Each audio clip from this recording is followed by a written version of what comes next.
everyone, welcome to my channel Biomystery. I am Vendrina Boning and today my video is on a topic of biology, that is cell cycle and cell division. In my last video on biology, I discussed about the cell, its structure and function, its organelles that are present inside it and their related function. Now we have seen in the cell lecture that a cell is covered by a membrane which we call cell membrane or plasma membrane, which is a selectively permeable membrane, that is, it allows certain solutes or ions to pass through it. It gives protection, support and structure to the cell, and it also separates the cell contents from the external environment. In case of plant cell, besides plasma membrane, there is another outer covering, that is the cell wall, but that is a freely permeable membrane. It allows all solute molecules or ions to leave the cell or enter the cell. Next, inside the plasma membrane, we have the fluid-like matrix that is called cytoplasm, and this was composed of water, proteins, certain carbohydrates, inorganic salts, lipids. So these were the composition of the cytoplasm, and this cytoplasm is the site of various metabolic activities. Now the organelles which are present in the cytoplasm, they are also of significant importance because they are also involved in various metabolic activities which are required for the cell survival. Now the mitochondria, which is one organelle of the cytoplasm, is called the powerhouse of cell because the mitochondria converts the energy which is stored in the food into the cellular energy which the cell can utilize and carry out its activities, and that energy is in the form of ATP that the cell uses. Now another important organelle was endoplasmic reticulum. Endoplasmic reticulum is lying close to the nucleus, and this is involved in the synthesis and the transportation of proteins. And on the surface of endoplasmic reticulum, there are a few structures that are located, and those are ribosomes. These ribosomes are the site where protein synthesis takes place, and that surface on which the endoplasmic reticulum has ribosome on it, that type of ER or endoplasmic reticulum is known as rough endoplasmic reticulum. Next, we have the Golgi apparatus, which helps in the sorting and transportation of proteins. That means it tags a protein or directs a protein to go to its location where it is required. Next, we have the lysosome. Lysosome contains digestive enzymes which were acidic in nature, and this helps in the destruction of pathogens. And lysosome can also digest the other organelles which are present in the cell during cell injury or when the cell is old. Thus, lysosome is also called suicide bag of the cell. Centriole was another organelle which was present in the centromere, and it is located just beside the nucleus, and this helps in the cell division of the cell division. And the nucleus, which is one of the most important organelle, this is located in the center of the cytoplasm in case of animal cell. In case of animal cell, it is present in the center of the cytoplasm, and this is the largest organelle in which some thread-like structures are present which we call chromatin fibers, and these chromatin fibers, they condense during cell division to form chromosomes. Now these chromatin fibers, they are composed of some chemical composition, that is DNA, and certain histone proteins are also associated with it. So this cell division, like this nucleus, is actually associated with this cell division. So nucleus is responsible for initiating the cell division. So all the activities that occurs during cell division, that occurs in the nucleus. So now we will see how this cell division occurs and what is the role of chromosome and chromatin fibers. So before moving into cell division, we have to know what are chromatin fibers, what are they made up of, how is chromosomes formed, what is the structure of chromosomes. So chromatin fibers contains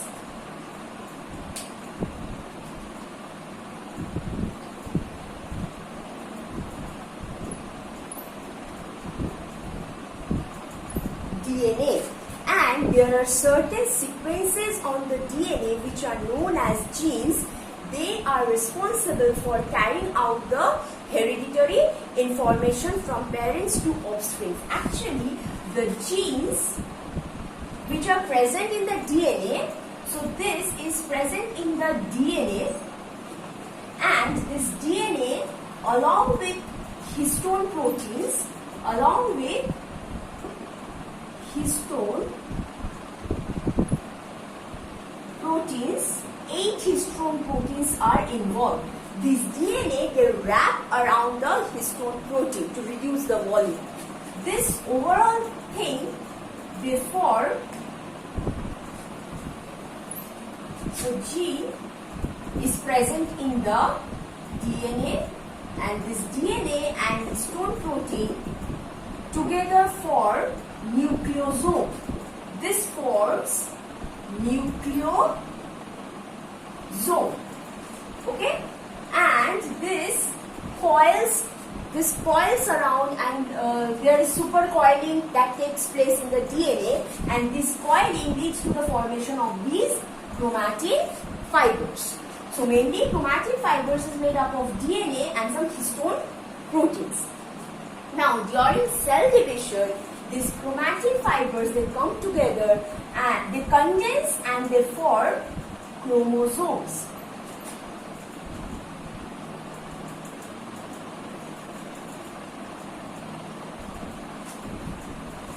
Okay?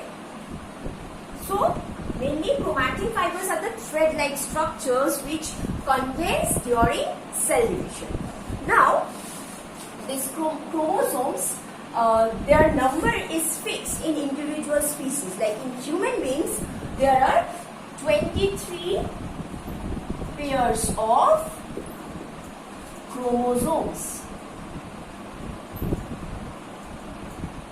out of which 22 pairs are known as autosomes. They are autosomes. They are like their size is same, they look similar, so they are responsible for the development of like the growth and all. And there is one pair which we call sex chromosomes.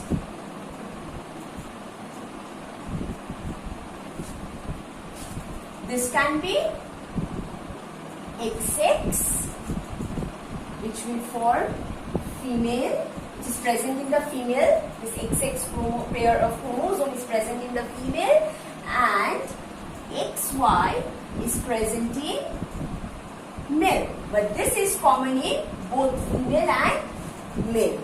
So this is the composition or the number of chromosomes that are present in the human being. So this is the human chromosome number in human being.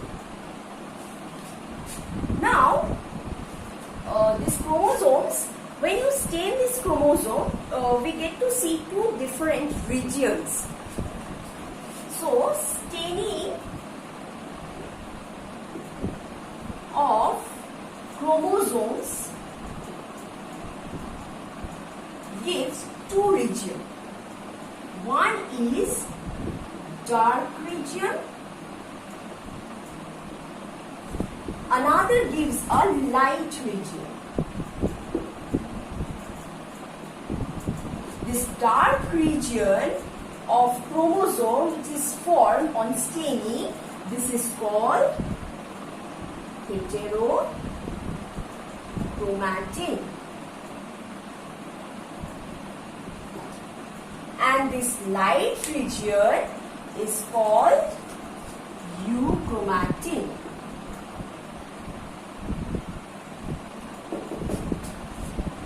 This euchromatin is the active part of the chromosome, and this contains the genetic material. That means this is genetically active, we can say. Okay. So this chromatin, kind of chromatin is involved in protein synthesis, mRNA synthesis, and this is genetically inactive. Okay, it can be again categorized as constitutive, and this part of heterochromatin is never expressed. Another one is facultative heterochromatin. This one is sometimes expressed, or we can say sometimes euchromatin is converted into facultative heterochromatin. So this is an overview of your chromosomes. Now, so DNA. Now we will see, this was the structure of chromosome. Okay, another thing is that this chromosome, when they are forming sister chromatids, these chromosomes are actually, suppose these two are the sister chromatids. Now these two, you can see, they are attached at a center, and this center is called centromere. Okay, and during cell division there is a formation of this kinetochore on both the sides, and this is where the spindle fiber attached. This we will see in the cell division part. So the centromere is located here, which joins the two sister chromatids. Now during anaphase, this position of centromere changes. So depending on the position of centromere, we can categorize this chromosome into 4 types. One is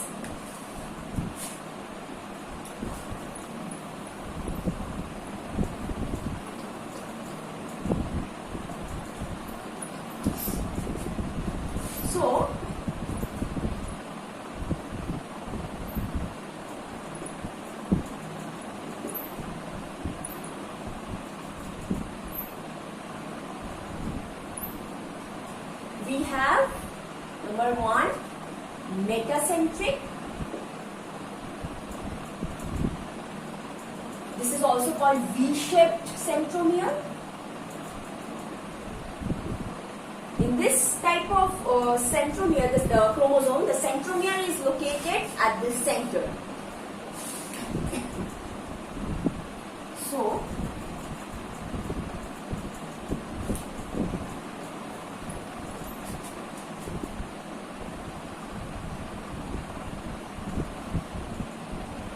you can see the centromere is just present at the center. One more thing is that you can see there are 2 arms in the chromosome. One arm is called PR. So chromosome has 2 arms. Chromosome has 2 arms. One is short arm that we call PR. This is short, and one is QR, which is long. Okay, so you can see this is the PR, this is the QR. Okay, so here the distance will be similar. So this is the position of the centromere in this case. This is metacentric. We have another type, that is submetacentric. Submetacentric. In this case, one of the arm will be slightly shorter, like the P arm, we can say, can be slightly shorter than the Q arm.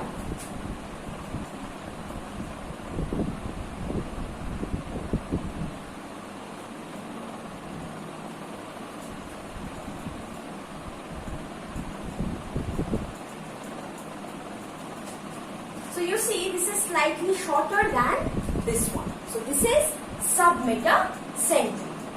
Next we have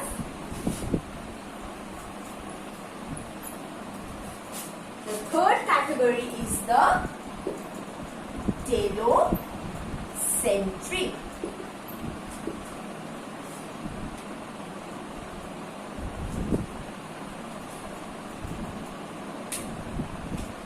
In this case, this will be, you can visualize the length of this R.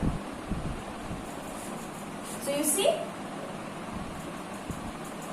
this is where the centromere is. And the third category is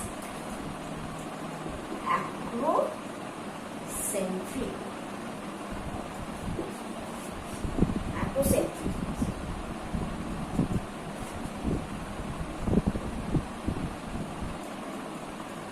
This is your acrocentric. So these are the different types of chromosome based on the position of the centromere. So this is an overview of the structure and what are chromosomes. Now we will see the DNA portion. What is DNA and what are the constituents of DNA? Before that, histones are, one we have histones. This is a protein around which the DNA is wrapped. Okay, so this is an octamer. Like there are 8 such units of histones which are joined to form an octamer. So we say that DNA is coiled around the 8 proteins of histones. And second one that we have is DNA. So DNA, we know the full form of DNA, that is deoxyribonucleic acid. So deoxyribonucleic acid. So DNA. Okay. So you can see this is deoxyribose. So this DNA contains 3 parts. One is pentose sugar, nitrogen base, another one is phosphate.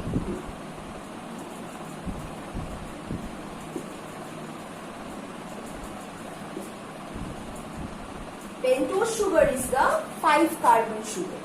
So it looks like this, and this pentose sugar that we take is the ribose.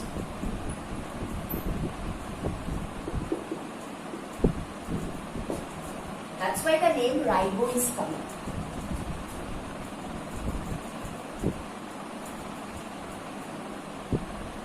This is how the ribose looks like. It is a 5-carbon compound. This is the furanose structure.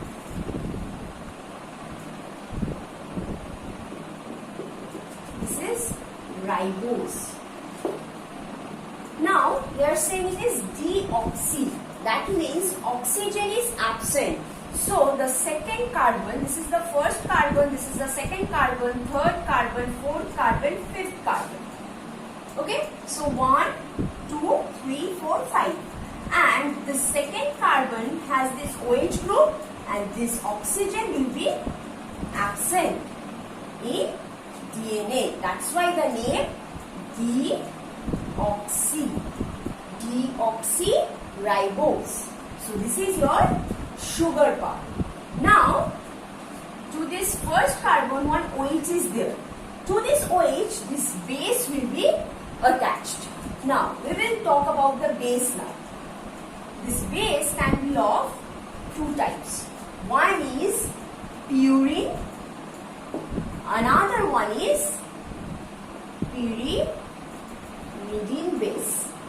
Now, in purine bases, again it contains adenine,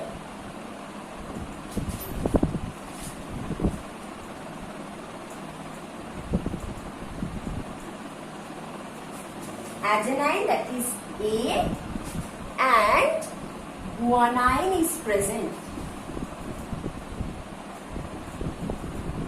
that is G. And in case of pyrimidine, we have cytosine, capital C. We have thymine, which is capital T, and uracil, which is U. So this is your nitrogen bases, where you have purine bases and pyrimidine bases.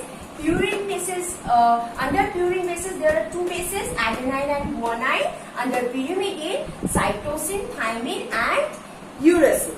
Now in DNA, in case of DNA, while forming the chain or the structure, this A forms a bond with T, and the bond in between them is a double bond. So A forms a double bond with T, and G forms a bond with C, and that is a triple bond. So when A pairs with T, that is a double bond, and when G pairs with C, that is a triple bond. So this bond is much stable and stronger than AT. So it requires higher temperature to break this bond than AT. So if any sequence of DNA contains more amount of G or C, that sequence of DNA will be stable and it will require higher melting temperature. So Tm will be higher for this kind of like bonding between G and C. And in case of RNA, same thing is present. And in RNA, remember, in RNA the ribose sugar is not deoxy. This O is present. That's why ribonucleic acid. Okay. In case of RNA, GC is okay, but A pairs with U. A pairs with U, G pairs with C. So the T is replaced by U in RNA. So this base is A or G, this is attached at this center. So this here B means base. Base is attached. Next we have the phosphate. Till now when base and pentose sugar is formed, this structure is called nucleoside. This is a nucleoside. But as soon as this phosphate group will be attached here at this fifth carbon with O, like at this oxygen, this phosphate is attached with like a phosphodiester bond. If ATP is formed, 3 such bonds will be formed with phosphate. So this is an overview of the DNA structure. So this is the introduction of cell cycle and division. What is chromosome? What are the structures of chromosome? What is DNA? And what are the composition of DNA? So this is the introduction. This is very important. Now we will move on to the cell division, and there we will see the different phases of cell division and how the cell haploid number is maintained in the daughter cells. So this is what we will see in my next lecture.